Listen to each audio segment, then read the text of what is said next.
اچھا، الحمدللہ والصلاۃ والسلام علی رسول اللہ۔ تو میں ذکر کر رہا تھا کہ ہم نے پچھلے ہفتے قاعدہ پڑھا ہے الامور بمقاصدها،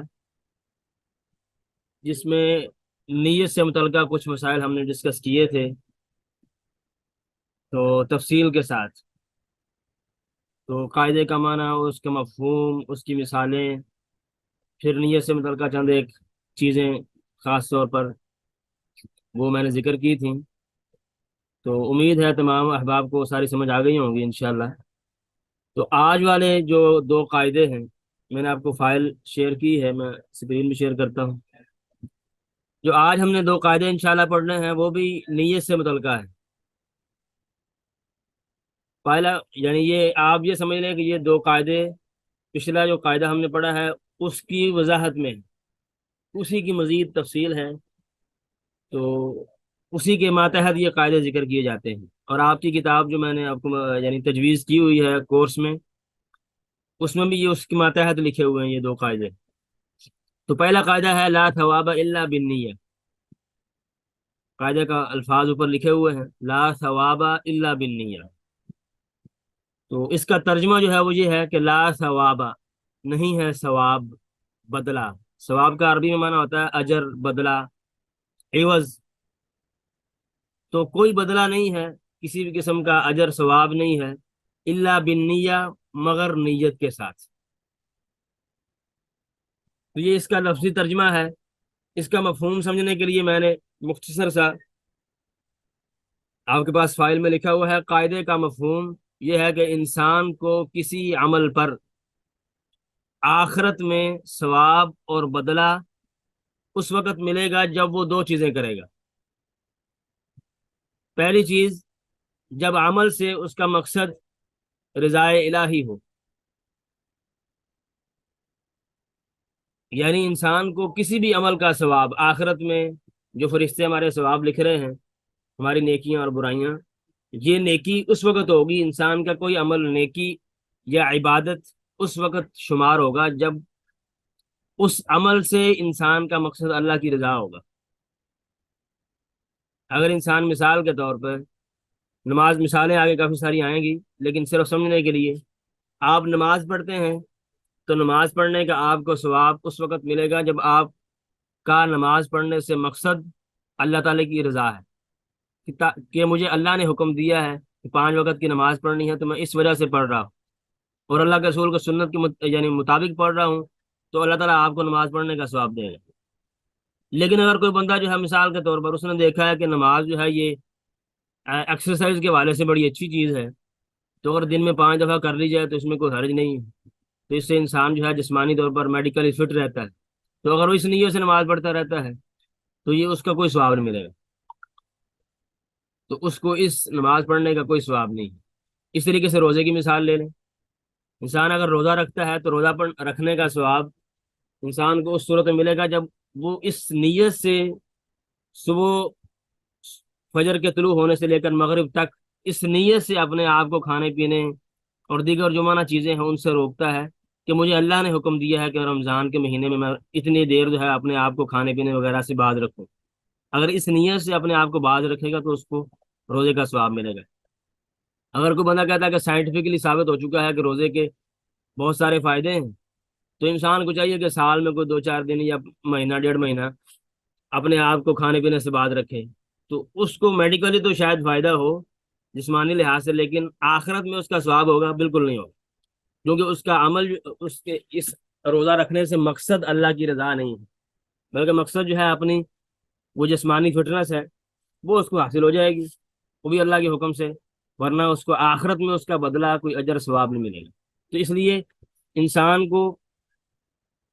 کسی بھی عمل کا ثواب اور بدلہ اس وقت ملے گا جب اس سے مقصد، وہ عمل کرنے سے اس کی مقصد، اس کی مراد جو ہے وہ اللہ تعالیٰ کی رضا ہو۔ اچھا، اسی قاعدے کے مفہوم میں دوسری چیز، کہ انسان کو ثواب اس وقت ملے گا جب وہ عمل اپنی مرضی اور ارادے سے کرے۔ اگر اپنی مرضی اور ارادے سے کوئی کام کرے گا تو پھر اس کو ثواب ملے گا، ورنہ اس کو ثواب نہیں ملے گا۔ اب مثال کے طور پر ایک بندہ ہے، تو اس پر غسل فرض ہو چکا ہے، غسل فرض ہو چکا ہے تو اس نے غسل کرنا ہے، کسی بندے نے اس کو نہر میں پھینک دیا ہے، تو اب غسل کرنا جو ہے، فرض غسل کرنا عبادت ہے کیونکہ یہ اللہ نے حکم دیا ہے، تو اللہ کا حکم مان کر آپ غسل کرتے ہیں تو یہ بھی عبادت ہے، کیونکہ اللہ کے حکم کو، جس کا اللہ نے حکم دیا ہو، اللہ کے رسول نے حکم دیا اس کو ماننا، اور جس سے منع کیا گیا اس سے رک جانا عبادت ہے۔ تو آپ اللہ کے حکم مان کر جو ہے وہ غسل کرتے ہیں تو یہ عبادت ہے، تو آپ کو اس کا ثواب ملے گا۔ لیکن اگر آپ نہر کے پاس جا رہے تھے، کسی نے آپ کو دھکا دیا، آپ نہر کے اندر چلے گئے ہیں، آپ کا جسم جو ہے وہ سارا واش ہو گیا ہے، تو اب آپ کو اس کا ثواب ملے گا کہ یہ آپ کی عبادت شمار ہوگی؟ نہیں ہوگی، کیونکہ آپ اپنی مرضی سے نہیں گرے، یا آپ نے اپنی مرضی سے یہ غسل نہیں کیا۔ ہاں اگر بعد میں آپ جو ہے وہ اپنی نیت کر لیتے ہیں کہ چلو مجھے پہلے تو کسی نے گرا دیا ہے، نکلنے سے پہلے پہلے آپ نیت کر لیں غسل کی، تو انشاءاللہ آپ کو ثواب ملے گا۔ لیکن اگر یہ نیت آپ کے ذہن میں بالکل نہیں آئی، آپ کے دل میں نہیں آئی، تو آپ کو اس غسل کا ثواب نہیں ملے گا۔ یعنی وہ عمل انسان، اسی طریقے سے انسان جو ہے، اگر مثلا بعض بندے جو ہیں وہ سوتے ہوئے قرآن پڑھتے رہتے ہیں مثال کے طور پر، اب سوتے ہوئے قرآن پڑھنا یہ انسان کی اپنی مرضی سے نہیں، یعنی یہ ایسی چیز ہے جو اس کی اپنی مرضی سے نہیں ہو رہی، اس کے زبان پر جاری ہو رہی، تو اس کو ثواب ملے گا، قاعدے کی روح سے نہیں ملے گا۔ اللہ تعالیٰ کا فضل بہت وسیع ہے، لیکن کیونکہ یہ عمل اس کی اپنی مرضی اور ارادے سے نہیں ہو رہا، اس طریقے سے اگر کوئی انسان جو ہے وہ نیند میں نماز پڑھ لے فجر کی یا عصر کی، مغرب کی، سویا سویا ہی، بغیر پتہ ہی نہیں ہوتا، جیسے بعض لوگ نیند میں چلتے رہتے ہیں، جیسے کوئی اور انسان جو ہے وضو کر لے نیند میں، تو یہ سارے عمل جو اس نے کیے ہیں یہ اپنی مرضی سے نہیں کیے، جب اس کی مرضی شامل نہیں ہے تو اس کو ثواب بھی نہیں ہے۔ تو مطلب یہ ہے کہ جب انسان اپنی مرضی سے کوئی کام کرے گا اس وقت اس کو ثواب ملے گا۔ اور اس کی سب سے کلیئر مثال ایک اور آپ کو میں دے دوں، مثال کے طور پر اب کسی بندے کا کوئی عزیز فوت ہو جاتا ہے، کوئی قریبی رشتے دار فوت ہو جاتا ہے، تو اب وہ بعض بندے جو ہیں وہ واویلا کرنا شروع کر دیتے ہیں، رونا پیٹنا شروع کر دیتے ہیں، بعض دوسرے جو ہیں وہ صبر کا مظاہرہ کرتے ہیں۔ اب بعض بندے، ان کی یعنی فطرت ہوتی ہے، نیچر ہوتی ہے کہ وہ کسی بھی مصیبت پر اتنا جو ہے شور نہیں کرتے۔ اب اگر یہ بندہ جس نے رونا پیٹنا نہیں شروع کیا یا اس نے واویلا نہیں کیا، تو اس کو ثواب اس وقت ملے گا جب یہ اس نیت سے اس نے صبر کا مظاہرہ کیا ہو کہ مجھے اللہ نے حکم دیا۔ اگر یہ اپنی طبیعت، اپنی نیچر کی وجہ سے کر رہا ہے کہ اس کی عادت ہے کہ یہ رونا پیٹنا شروع کرتا ہی نہیں ہے، ڈالتا ہی نہیں ہے اتنا، تو اس کو ثواب نہیں ملے گا جب تک وہ اس نیت کو شامل نہ کرے کہ میں، یہ اللہ کا حکم ہے کہ میں صبر کروں، کسی مصیبت کے آنے پر انا للہ پڑھوں اور صبر کا مظاہرہ کروں، پھر اس کو ثواب ملے گا۔ تو بہرحال یہ قاعدے کا مفہوم ہے۔ تو اس کی دلیل کیا ہے؟ اس قاعدے کی، قاعدے کی دلیل آپ کے پاس لکھی ہوئی ہے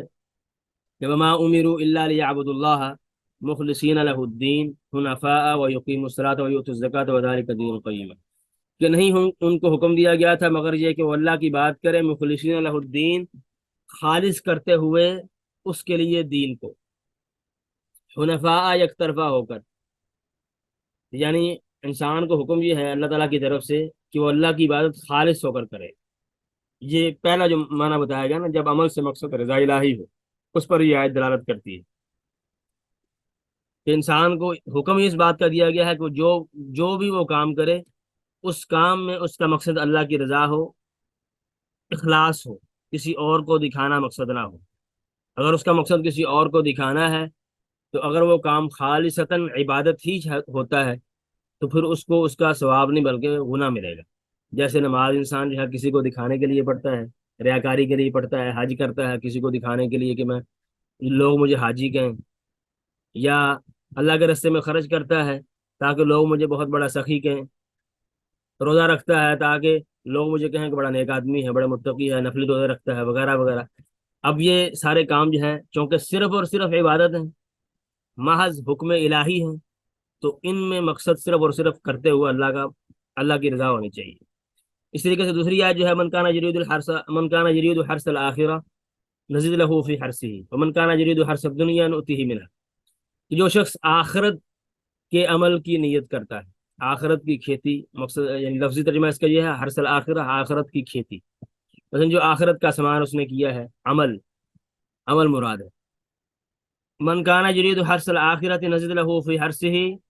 ومن کان یرید حرث الدنیا نؤتہ منہا،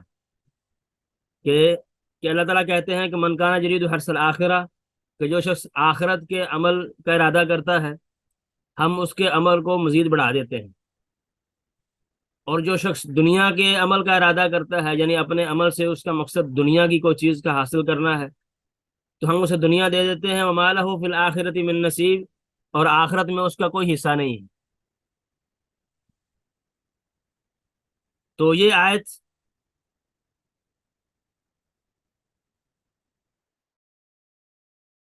جو ہے وہ دلالت کرتی ہے اس قاعدے کے جو پہلا مفہوم ہے، پہلا معنی ہے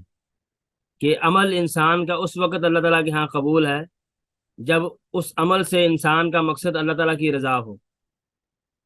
کسی کو دکھانا مقصد نہ ہو۔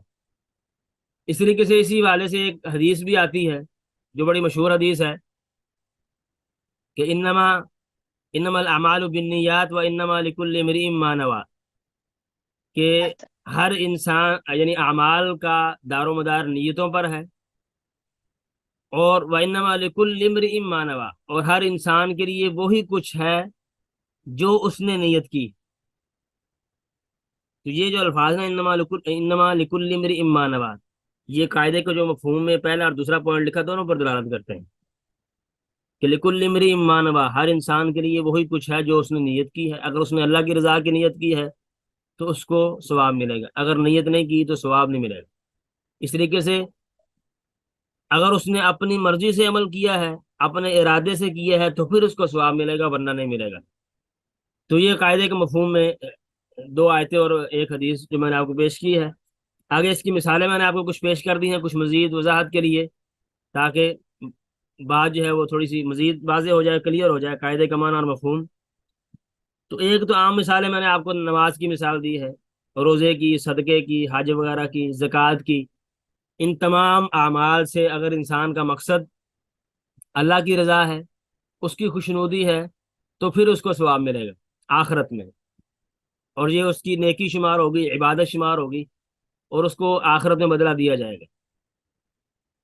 اس طریقے سے مثال کے طور پر جو بندہ جو ہے وہ، یہ مثال پیچھے بھی گزر چکی ہے، کہ جو بندہ گناہ چھوڑتا ہے، کوئی مثلا بدکاری چھوڑتا ہے، چوری چھوڑتا ہے، یا ڈاکہ زنی یعنی ڈاکہ ڈالنا چھوڑتا ہے، یا اور کوئی غلط کام جو معاشرے میں ہو رہے ہیں، اگر جس سے اللہ نے منع کیا ہے، اگر وہ انسان ان چیزوں کو چھوڑتا ہے، تو بعض لوگ یہ کام چھوڑتے ہیں حیا کی وجہ سے، جیسے امام غزالی رحمہ اللہ نے لکھا ہے کہ بہت سے کام جو انسان نہیں کرتا وہ حیا کی وجہ سے کرتا ہے، بعض اوقات خوف کی وجہ سے نہیں کرتا، بعض اوقات ہے وہ کر سکتا نہیں ہے اس وجہ سے نہیں وہ کرتا، یا بعض اوقات جو ہے انسان مثلا کوئی غلط کام، بدکاری وغیرہ نہیں کرتا تاکہ اپنے آپ کو بیماری سے محفوظ رکھ سکے۔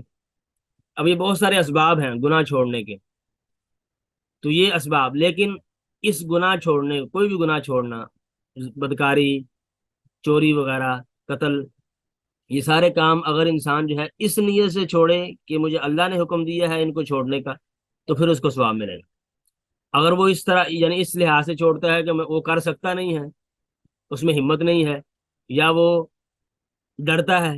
قانون سے ڈرتا ہے، یا لوگوں سے حیا کرتا ہے، یا اپنے جسم کو محفوظ رکھنا چاہتا ہے کہ میرے جسم میں کوئی بیماری نہ آ جائے کسی طرح کی۔ اب یہ سارے چیزیں جو ہیں یہ عوامل تو ہیں کہ انسان ان کی وجہ سے گناہ نہیں کرتا،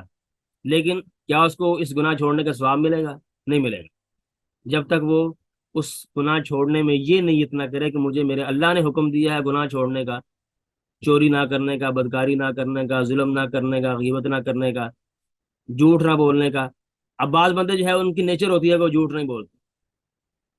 بعض جو ہے مثلا مثال کے طور پر بے دین ہوتے ہیں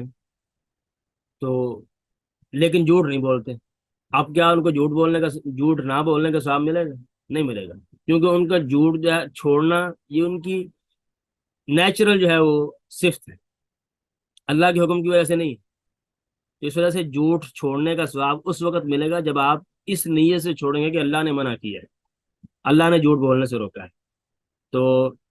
تو یہ قاعدے کی بالکل یعنی آئین وضاحت ہو رہی ہے کہ لا ثواب الا بالنیہ، کہ ثواب آپ کو نیت کے ساتھ ملے گا۔ آپ نے نیت جو ہے وہ اپنے نیچرل ایک چیز کی وجہ سے جھوٹ چھوڑا ہے، تو آپ کو نیت اللہ کی رضا نہیں ہے تو آپ کو ثواب نہیں ملے گا۔ اگر آپ نے اللہ کی رضا حاصل کرتے ہوئے اس کا حکم مانتے ہوئے چھوڑا تو آپ کو ثواب ملے گا۔ اس طریقے سے جو بہت سارے ایسے کام جو جائز ہیں، جو انسان کرے پھر بھی اس کو کوئی گناہ نہیں ہے، نہ کرے پھر بھی کوئی گناہ نہیں ہے، جیسے انسان کوئی بھی کاروبار کر لے جو حلال ہو، کوئی مسئلہ نہیں ہے۔ انسان جو ہے وہ دکان چاہے وہ کرانے کی ڈال لے، یا کسی سینٹری کی سامان کی ڈال لے، یا بک سینٹر کھول لے، یا کوئی اور کسی بھی قسم کی شاپ کھول سکتا ہے۔ اب یہ کام ایسے ہیں جو مباح ہیں، جائز ہیں۔ اب ان جائز کاموں میں جو انسان روزمرہ کرتا ہے، اپنی روٹین سے کرتا ہے، وہ کھاتا ہے، پیتا ہے، سوتا ہے، اٹھتا ہے، بیٹھتا ہے، اگر ان تمام کاموں میں انسان کا ثواب نہیں ملتا جب تک وہ نیت نہ کرے۔ اس کی مثال میں نے آپ کو پچھلے لیکچر میں دی ہے وضاحت کے ساتھ، کہ اگر انسان جو ہے وہ اپنے سونے میں یہ نیت کر کے سوتا ہے، اب سونا اس نے ہے ہی ہے، یہ انسان کی نیچرل جو ہے وہ یعنی ضرورت ہے، فطرتی ضرورت ہے، اس کے بغیر اس کو چارہ نہیں ہے۔ لیکن اگر وہ اس نیت سے سوتا ہے کہ میں سوؤں تاکہ صبح اٹھ کے اللہ کی عبادت جو ہے فریش ہو کے کر سکوں، اور جو میری ذمہ داریاں ہیں اپنے والدین کی، اپنے نفس کی، اپنی جان کی ذمہ داریاں، اپنے بیوی بچوں کی ذمہ داریاں وہ اچھے طریقے سے ادا کر سکوں، تو یہ اس کا سونا بھی عبادت ہے۔ اس طریقے سے انسان جو کھاتا پیتا ہے، کھانا اس نے ہے ہی، پینا بھی ہے، اپنی دکان پہ بیٹھنا ہے، بیٹھنا ہی بیٹھنا ہے، یا اس نے اپنی جاب پہ جانا تو جانا ہی جانا ہے، ہر بندہ یہ کرتا ہے۔ لیکن اگر وہ جاب پر جانے سے پہلے، اپنی دکان پر بیٹھنے سے پہلے اس نیت سے گھر سے نکلتا ہے کہ میں حلال روزی کماؤں، تاکہ میں جو اپنے واجبات ہیں جو مجھ پر اللہ نے عائد کیے ہیں، اپنے اخراجات، اپنی جان کے اخراجات، بیوی بچوں کے اخراجات، والدین کے اخراجات، وہ اچھے طریقے سے پورا کر سکوں، حلال روزی سے پورا کر سکوں، تو یہ اس کا 24 گھنٹوں میں سے 10 12 گھنٹے دکان پر بیٹھنا بھی عبادت شمار ہوتا ہے۔ تو اس وجہ سے انسان کو چاہیے کہ اپنی نیت ضرور وہ اس کو مستحضر کرتا رہے، ذہن میں لاتا رہے بار بار، تو انشاءاللہ اس کی پوری زندگی عبادت ہے۔ ایک مومن کی پوری زندگی ہر لمحہ عبادت ہوتا ہے۔ تو اب یہ مثال بالکل کلیئر ہے اس حوالے سے کہ لا ثواب الا بالنیہ، کہ اگر آپ نے جاب پہ جانا ہی جانا ہے لیکن ثواب نہیں ملے گا جب تک آپ کی نیت اللہ کی رضا نہیں۔ اس طریقے سے اب ایک اور مسئلہ اسی کے ضمن میں یہ ہے کہ انسان کو ثواب اس وقت یعنی جتنی وہ نیت کرتا ہے اتنا ہی ملتا ہے۔ اس کی مثال بھی میں نے آپ کو پیچھے دی تھی۔ مثال کے طور پر ایک بندہ جو ہے وہ قرآن کی تلاوت کرتا ہے۔ اب قرآن پڑھنا جو ہے یہ عین عبادت ہے، خالصتاً عبادت ہی عبادت ہے۔ اب قرآن اس نیت سے پڑھتا ہے تاکہ وہ قرآن پڑھنے کا ثواب حاصل کر سکیں، کہ ایک لفظ پڑھنے کے 10 نیکیاں ہیں، تو جتنا زیادہ پڑھے گا اتنا ثواب اس کو ملے گا۔ تو یہ اس کی ایک نیت ہے۔ اگر اس کے ساتھ ساتھ وہ یہ بھی نیت کر لے کہ اللہ تعالیٰ نے اللہ کے رسول نے فرمایا کہ قرآن جو ہے آخرت میں شفاعت کرے گا اپنے پڑھنے والوں کے حق میں، اب یہ دوسری نیت ہے۔ تو جو پہلی نیت، جس نے ایک نیت کی ہے اس کو ایک نیت کا ثواب ملے گا، جس نے 2 نیتیں کی ہیں اس کو ڈبل ثواب ملے گا 2 نیتوں کا۔ اگر ساتھ یہ بھی نیت کر لے کہ اللہ تعالیٰ نے فرمایا ہے، اللہ کے رسول نے فرمایا ہے کہ قرآن پڑھنے والے لوگ بہترین لوگ ہیں، ان سے افضل ہے ہی کوئی نہیں، تو اس کو اس کا بھی ثواب ملے گا۔ اور اگر ساتھ یہ بھی نیت کر لے تاکہ میں جو قرآن پڑھوں اس کو سمجھ کر پڑھوں، اس پر عمل بھی کروں، تو اس کو 4 نیتوں کا ثواب ملے گا۔ اس طریقے سے ساتھ اگر یہ بھی نیت کر لے کہ میں قرآن پر عمل کر کے دوسروں کو ترغیب بھی دوں، تو اس کو 5 نیتوں کا ثواب ملے گا۔ ایسے اگر ساتھ یہ بھی نیت کر لے کہ مثال کے طور پر جو قرآن پر اعتراض کرتا ہے، کسی بھی طرح کا کوئی آبجیکشن لگاتا ہے یا کوئی ایسی چیز پیش کرتا ہے جو ٹھیک نہیں ہے اسلامک پوائنٹ آف ویو سے، تو میں اس کا رد بھی کر سکوں، ظاہری بات قرآن پڑھے گا پھر سمجھ آئے گا نا رد بھی، تو اس کو 6 نیتوں کا ثواب ملے گا۔ تو جتنی وہ نیتیں بڑھاتا جائے گا اتنا ہی اس کو ثواب بڑھتا جائے گا۔ تو ایک ہی عمل ہے پڑھنا، اب 6 بندے ہیں، ایک کی نیت ایک ہے، دوسرے کی 2 نیتیں ہیں، تیسرے کی 3 ہیں، 4 5، دونوں ایک ہی ثواب پڑھیں گے۔ ایک کا ثواب جو ہے مثلا 1000 نیکی ہے، دوسرے کا 2000 ہو جائے گا، تیسرے کا جیسے اللہ تعالیٰ چاہے گا، لیکن ثواب بڑھتا جائے گا۔ تو یہ بھی اسی قاعدے میں ہے، لا ثواب الا بالنیہ، کہ نیتیں جتنی زیادہ ہوں گی اتنا ہی ثواب انسان کا بڑھتا جائے گا۔ تو یہ اس قاعدے کا معنی اور مفہوم ہے۔ اور یہ بیسیکلی قاعدہ جو ہے وہ پچھلے قاعدے کی وضاحت میں ہے، آپ نے دیکھا ہے اس میں بھی سارے مسائل نیت کے حوالے سے ہیں، لیکن یہ مزید وضاحت کے لیے ہے۔ جو دو چیزیں میں نے آپ کو شروع میں کلیئر کی ہیں کہ عمل سے جب مقصد انسان کا رضا الہی ہوگا پھر اس کو ثواب ملے گا، اور جب وہ عمل انسان اپنی مرضی سے کرے گا پھر ثواب ملے گا۔ اگر مجبوری کی بنا پر کر رہا ہے یا اس سے ہو رہا ہے، اس کی اپنی مرضی اس میں شامل نہیں ہے،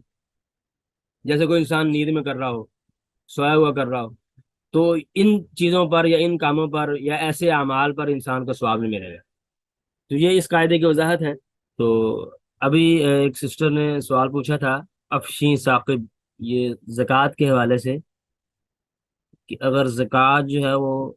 قرض انسان کسی کو دیتا ہے، تو اس میں نا تھوڑی سی فقہا نے تفصیل بیان کی ہے کہ اگر اس کی شروع میں ہی نیت، یعنی جب قرض دے رہا تھا اس وقت ہی نیت زکوٰۃ کی تھی، تو پھر تو مسئلہ ٹھیک ہے کہ اس کی زکوٰۃ سے وہ کٹوتی ہو جائے گی۔ لیکن اگر بعد میں نیت کرتا ہے نا تو اس میں تھوڑی سی تفصیل ہے، یعنی اگر اس نے مثلا ابھی قرض دے دیا ہے، بعد میں وہ قرض نہیں ادا کر سکا، تو پھر وہ کہتا ہے کہ میں چلو زکوٰۃ سے کاٹ لیتا ہوں۔ اس میں دو تین صورتیں جو ہیں فقہا نے بیان کی ہیں، وہ ساری میں ڈیٹیل سے پڑھ کے انشاءاللہ نیکسٹ لیکچر میں نا آپ کو اس کی وضاحت کروں گا ڈیٹیل کے ساتھ، کہ ان تمام حالات میں یا اس پورے مسئلے میں کیا صورتیں بن سکتی ہیں اور کیا اس کا حکم کیا ہوگا۔ تو انشاءاللہ نیکسٹ لیکچر میں ڈیٹیل سے اس کی نا آپ کو میں جواب دوں گا، یعنی اس زکوٰۃ کے حوالے سے، کہ یعنی اس نے قرض دیا ہے اور زکوٰۃ سے کاٹ رہا ہے۔ تو بہرحال جو جی اگلا ٹھیک ہے۔ ہمارا قاعدہ ہے، قاعدہ ہم نے ایک پڑھا ہے کہ لا ثواب الا بالنیہ، اس کی وضاحت، اس کی مثالیں، مفہوم اور دلیل وغیرہ اس قاعدے کی ہم نے سمجھ لی ہے، پڑھ لی ہے۔ اگلا قاعدہ جو ہے وہ ہے النیۃ تخصص اللفظ العام وهل تعمم اللفظ الخاص۔ اس کا ترجمہ یہ ہے کہ انسان کی نیت وہ عام لفظ کو خاص کر دیتی ہے۔ وهل تعمم اللفظ الخاص، تو کیا جو خاص لفظ ہو اس کو عام بھی کر دیتی ہے؟ یعنی اس میں سوال ہے، یعنی پہلا جو ہے یعنی بالاتفاق ہے کہ نیت وہ عام لفظ کو خاص کر دیتی ہے۔ اس کی مثال کیا ہے؟ مثال کے طور پر ایک بندہ ہے، وہ کہتا ہے کہ میں آج کسی سے بات نہیں کروں گا، یعنی وہ اپنی زبان سے یہ کہتا ہے کہ اللہ کی قسم آج میں کسی سے بات نہیں کروں گا، یہ اس نے زبان سے الفاظ ادا کیے، اور دل میں اس کا کیا ہے؟ دل میں اس کی مراد صرف چند لوگ ہیں، ایک دو آدمی، مثلا زید یا عمر یا ناصر، یاسر وغیرہ۔ اب یہاں اس کی زبان سے جو الفاظ نکلے ہیں وہ عام ہیں، ہر کسی کے بارے میں، وہ کہہ رہا ہے کہ میں کسی سے بات نہیں کروں گا۔ اب کسی میں سارے لوگ آ جاتے ہیں، لیکن جب اس نے یہ الفاظ بولے تھے اس وقت اس کی نیت یہ تھی کہ میں یہ دو تین بندے جو ہے نا، یہ ناصر یاسر وغیرہ یا فلاں عتیق یا مثلا عبد الناصر، عبد القیوم وغیرہ، یہ تین چار، ان سے بات نہیں کروں گا۔ اب یہ بے اتفاق فقہا کے ہاں اس کی نیت کا اعتبار ہوگا، یعنی نیت یہاں اس عام لفظ کو خاص کر دے گی۔ اب یہاں اگر اس مثال کے طور پر اس نے قسم کھائی تھی کہ اللہ کی قسم میں کسی سے بات نہیں کروں گا، اور قسم کھاتے وقت اس کی نیت وہ دو تین آدمی تھے کہ میں ان سے بات نہیں کروں گا، باقی سے کر سکتا ہوں۔ اب اگر وہ ان دو تین آدمیوں کو چھوڑ کے کسی اور سے بات کر لیتا ہے،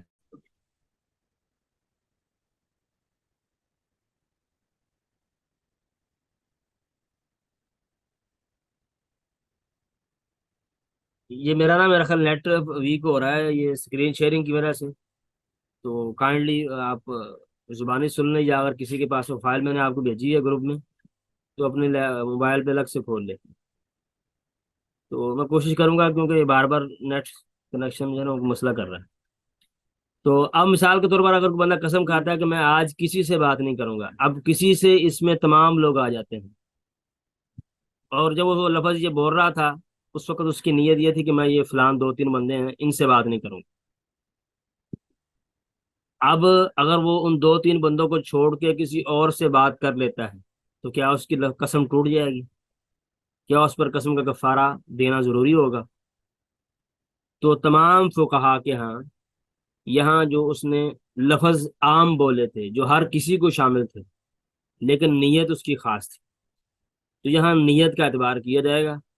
اور اگر وہ ان تین چار بندوں کو چھوڑ کے کسی اور سے بات کر لیتا ہے تو اس کی قسم نہیں ٹوٹے گی، اس کو کفارہ بھی دینا نہیں پڑے گا۔ تو یہ مراد ہے کہ نیت وہ عام لفظ کو خاص کر دیتی ہے۔ اس کی مثالیں اور بھی آگے وضاحت میں آئیں گی۔ اب دوسرا جو اس کا جو حصہ ہے اسی قاعدے کا، کہ کیا عام لفظ کو حل تعمیم اللفظ الخاص، یعنی کیا جو لفظ خاص ہو اس کو نیت کی بنا پر عام کیا جا سکتا ہے؟ مثلا اسی مثال کو آپ الٹ لے لیں۔ مثال کے طور پر اگر کوئی بندہ کہتا ہے کہ میں کبھی بھی زید، عمر، ناصر، یاسر سے بات نہیں کروں گا۔ اب یہاں اس نے لفظ خاص بولے ہیں، ان چار بندوں کا نام لیے، لیکن نیت میں یہ ہو کہ میں کسی سے بات نہیں کروں گا۔ مثلا مثال کے طور پر وہ مثلا اسٹوڈنٹ اپنی کلاس میں بیٹھا ہے، کلاس میں چار بندوں کا نام لے کے کہتا ہے کہ میں جو یہ ناصر، یاسر، سدرا، عائشہ وغیرہ ان سے کبھی بات نہیں کروں گا، لیکن اس کے دل میں یہ ہے کہ پوری کلاس سے بات نہیں کرے گا۔ اب یہاں لفظ جو اس نے بولے ہیں وہ خاص ہے، لیکن جو اس کی نیت ہے، ارادہ ہے، وہ سب یعنی پوری کلاس والے ہیں۔ تو اب کیا یہاں بھی ہم جیسے ہم نے پیچھے کہا تھا کہ نیت وہ عام جو لفظ ہے اس کو خاص کر دے گی، اس کو اسپیسیفک کر دے گی، اب یہاں لفظ اسپیسیفک ہے لیکن اس کی نیت عام ہے، تو کیا یہاں بھی ہم نیت کو فالو کریں گے؟ اس میں فقہا کا اختلاف ہے۔ بعض کہتے ہیں کہ اس کی نیت کا اعتبار کیا جائے گا، بعض کہتے ہیں کہ اس کے الفاظ کا اعتبار کیا جائے گا۔ اب یہاں یہ تھا قاعدے کا معنی اور مفہوم، اور میں نے اس کا جو صورتیں ہیں وضاحت کے لیے میں نے آپ کے سامنے پیش کی ہیں، کہ اس کی تین صورتیں فقہا نے بیان کی ہیں اس قاعدے کی وضاحت میں، کہ پہلی، اگر کوئی انسان بات کرتا ہے تو اس کی تین حالتیں ہیں۔ پہلی حالت یہ ہے اس کی نیت اس کے الفاظ کے عین مطابق ہو، یعنی جو اس نے لفظ بولا ہے اس کے دل میں بھی وہی بات ہے،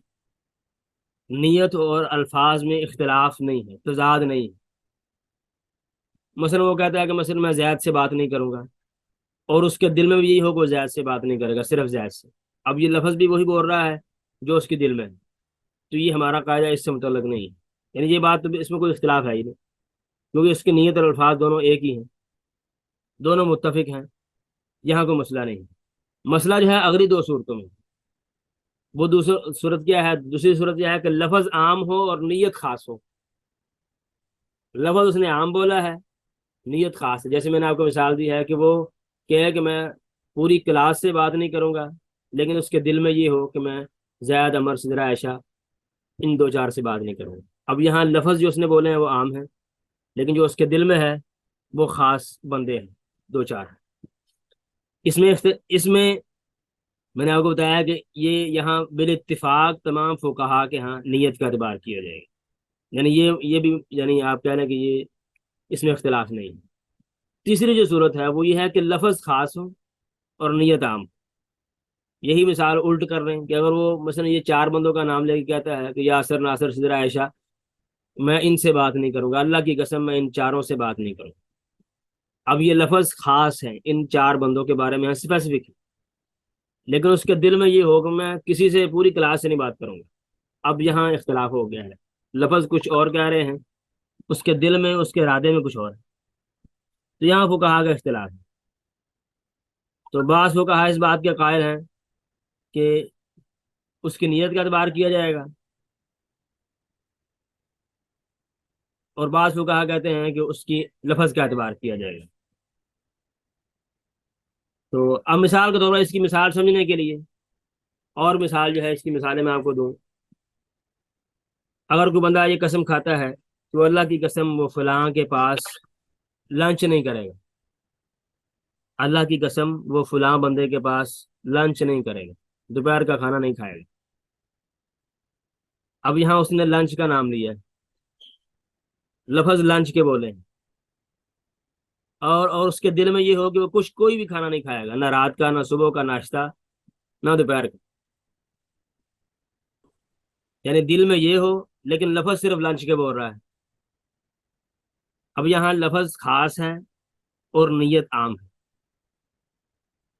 تو یہاں فقہا میں سے مثلا جو مالکی فقہا ہیں اور جو حنابلہ، جو حنبلی مسلک سے تعلق رکھنے والے فقہا علماء کرام ہیں، وہ کہتے ہیں کہ یہاں بھی نیت کو فالو کیا جائے۔ یہاں اگر اس نے مثال کے طور پر اگر رات کا ڈنر بھی کھا لیا یا صبح ناشتہ کر لیا تو اس صورت میں بھی اس کی قسم ٹوٹ جائے گی، کیونکہ اس کے دل میں یہ تھا کہ وہ کوئی بھی کھانا نہیں کھائے گا اگر جو اس نے لفظ لنچ کے بولے۔ تو یہاں اگر اس نے رات کا کھانا بھی کھا لیا، صبح کا کھا لیا یا دوپہر کا کھا لیا، تینوں صورتوں میں اس کی قسم ٹوٹ جائے گی۔ لیکن جو شافی مسلک سے تعلق رکھنے والے ہیں اور جو بعض حنفی حضرات علماء کرام، ان کے ہاں جو ہے وہ وہی جو اس نے لفظ بولے ہیں انہی کا اعتبار کیا جائے گا، اس کو عام نہیں کیا جائے گا۔ یعنی اگر اس نے اس بندے کے پاس لنچ کر لیا پھر تو اس کی قسم ٹوٹ جائے گی، لیکن رات کا کھانا کھایا یا صبح کا کھانا کھایا تو اس کی قسم نہیں ٹوٹے گی، کیونکہ اس نے جو الفاظ بولے تھے وہ صرف لنچ کے بولے تھے۔ تو یہ یعنی اس کی ایک مثال ہے۔ اس طریقے سے مثلا ایک اور مثال سمجھ لیں کہ اگر وہ قسم کھا لے کہ مثلا فلاں کے گھر داخل نہیں ہوگا کبھی، اللہ کی قسم میں فلاں، یعنی اس کی کسی سے لڑائی ہوگی اور اس نے قسم کھائی کہ اللہ کی قسم میں فلاں بندے کے گھر نہیں جاؤں گا کبھی بھی، اور اس کے دل میں یہ ہو آج کا دن، یعنی لفظ اس نے عام بولے ہیں۔ اب یہ مثال پہلے قاعدے کی ہے، یعنی جو پہلی پہلی صورت، لفظ عام ہے کہ کبھی بھی کسی فلاں بندے کے گھر نہیں جائے گا، لیکن اس کی نیت میں کیا ہے، اس کے دل میں یہ ہے کہ آج نہیں جائے گا۔ اب یہاں نیت کا اور لفظ کا اختلاف ہو گیا، لفظ عام ہے، نیت خاص ہے۔ تو اگر آج اس کے گھر چلا جاتا ہے تو اس کی قسم ٹوٹ جائے گی، کیونکہ یہ دل میں بھی یہی تھا کہ آج نہیں جائے گا۔ اگر آج کو چھوڑ کے کل، پرسوں چوتھ یا اگلے کسی بھی مستقبل میں کسی بھی دن جاتا ہے تو اس کی قسم نہیں ٹوٹے گی بالاتفاق۔ تو یہ پہلے قاعدے کا جو پہلا جز ہے اس کی مثال ہے۔ اچھا، اس طریقے سے مثال کے طور پر اگر کوئی بندہ جو ہے، ایک اور مثال سمجھ لیں کہ اگر کسی بندے کو کوئی دعوت پر بلایا جائے، کسی کھانے پر بلایا جائے، دوپہر کے کھانے پر، تو قسم کھائے کہ وہ اللہ کی قسم جو ہے وہ دوپہر کا کھانا نہیں کھائے گا، قسم کھائے کہ اللہ کی قسم وہ دوپہر کا کھانا نہیں کھائے گا، لیکن اس کے دل میں یہ ہو کہ اس بندے کے پاس نہیں کھائے گا جس نے اس کو بلایا ہے، یعنی دل میں صرف یہ خاص بندے کے بارے میں ہے، لفظ اس کی عام ہے کہ وہ دوپہر کا کھانا نہیں کھائے گا۔ اب وہ چاہے لفظ یہ عام ہے چاہے اس بندے کے پاس یا کسی اور کے پاس۔ اب اگر وہ کسی اور بندے کے پاس دوپہر کا کھانا کھا لیتا ہے تو اس کی قسم نہیں ٹوٹے گی بالاتفاق، کیونکہ جو اس کی نیت میں تھا اس نے اس کو فالو کیا ہے، اور یہاں بالاتفاق نیت معتبر ہے، کیونکہ لفظ عام ہے، لفظ نے عام بولے ہیں کہ اللہ کی قسم وہ دوپہر کا کھانا نہیں کھائے گا۔ اب یہ چاہے اس بندے کے پاس کھائے جس نے اس کو دعوت دی ہے یا کسی اور کے پاس کھائے، قسم تو سب کو شامل ہے، لیکن جب اس نے یہ الفاظ بولے تھے اس کے دل میں یہ تھا کہ وہ اس بندے کے پاس نہیں کھائے گا جس نے اس کو دعوت دی ہے، کسی اور کے پاس کھا سکتا ہے، تو اگر کسی اور کے پاس جا کے کھا لیتا ہے تو اس کی قسم نہیں ٹوٹے گی۔ تو یہ بھی پہلے قاعدے کی، یعنی پہلا جز جو قاعدے سے ہے اس کی وضاحت میں یہ مثال ہے۔ اس طریقے سے اگر وہ قسم کھا لے کہ وہ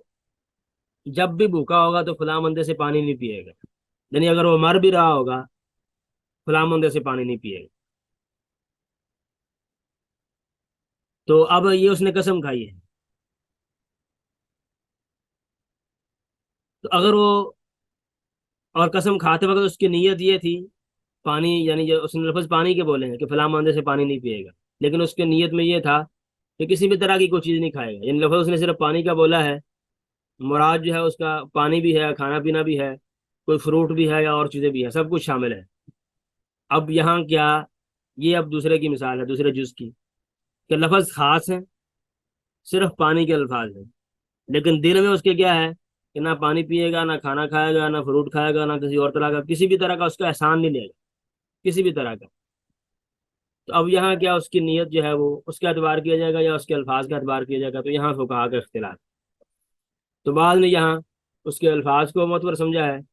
تو بعض نے اس کو جو نیت ہے اس کو معتبر سمجھا ہے۔ تو یہ قاعدے کی وضاحت میں مثالیں ہیں، آپ کی جو کتاب ہے اس میں کچھ اور مثالیں بھی درج ہیں اس حوالے سے، تو مزید آپ اس میں دیکھ سکتے ہیں۔ تو اس کا حکم جو ہے ویسے اگر آپ سمجھیں تو یہ صورت کے حساب سے مختلف ہو سکتا ہے۔ یعنی پہلا پہلا تو میرا اتفاق ہے، جو پہلا جز ہے قاعدے سے، کہ النیت تخصص اللفظ العام، کہ نیت جو ہے وہ عام لفظ کو خاص کر دے گی۔ یعنی مثلا کوئی بھی انسان کوئی ایسا لفظ بولتا ہے جو ہر کسی کو شامل ہے، ہر بندے کو شامل ہے، لیکن اس کی نیت میں